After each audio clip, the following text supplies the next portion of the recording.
Thank you, Mr. Chairman.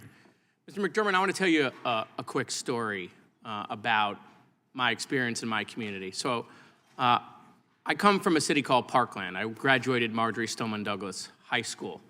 And in 2018, I was on the House floor at the time, and my wife texted me, and she said, I just drove past Marjory Stoneman Douglas, and I've never seen that many police in my lifetime. I wound up turning on the news and finding out that a troubled young man had walked into Marjory Stoneman Douglas and killed 17 people. A kid that the school board knew was a problem and didn't do anything about, had given him chance after chance after chance.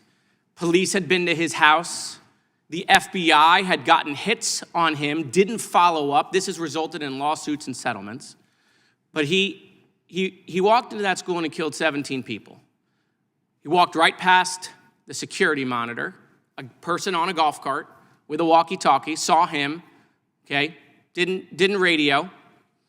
He went floor to floor. He started on the first floor, he started killing people in the hallway. He never entered a classroom. He just put his gun up to the glass of every door and just fired through the little glass window that these classrooms had, killing all sorts of kids and adults.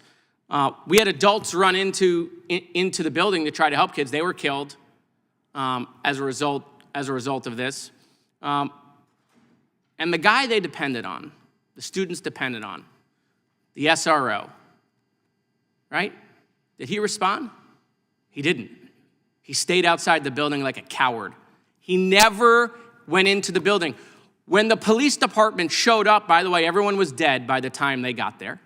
But when the police department showed up, do you know what the SRO on scene told those to police departments? Don't go in. He instructed, because he's the incident commander on scene, he instructed them not to go in.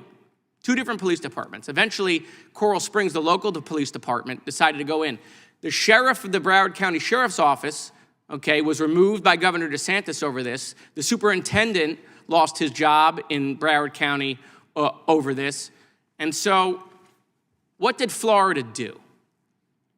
Florida, Republican Florida, run by the House, Republicans in the House, in the Senate, Republican governor, now a U.S. Senator, the whole Republican cabinet.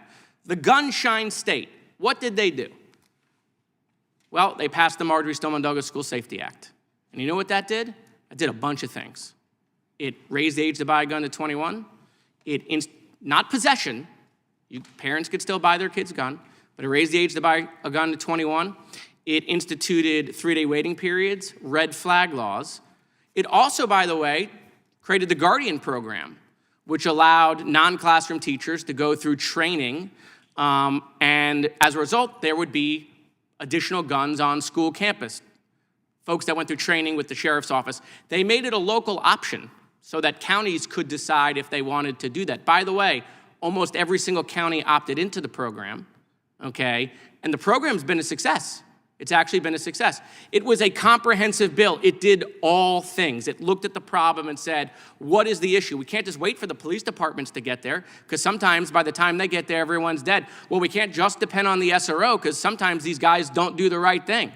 We also got to recognize that there are a lot of troubled people out there with mental health. So we put hundreds of millions of dollars into mental health. But we also wanted to make sure that young people, if they wanted to go hunting with their father or their parents, they could do that.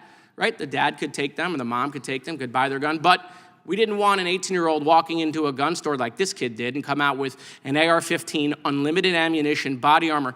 This guy, as the kids were fleeing out the building, tried to pick children off as they were running out of the building. You know why he didn't succeed? The hurricane glass. We got lucky.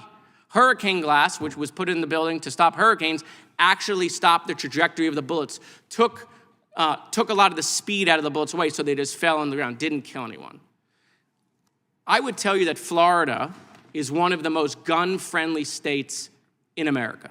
Has been for the longest time. Marion Hammer, the head of the NRA, was the main lobbyist there, right? Stand your ground, born and bred in Florida, okay? But I give my Republican colleagues credit. They saw what was happening. They saw an epidemic. And they don't want to take people's guns away. They're Second Amendment right advocates through and through. But they did the right thing because there is a balance. This idea that there is no balance, I reject. And Florida proved that absolutely wrong. Thank you, Mr. Chairman. I yield back. Gentlemen.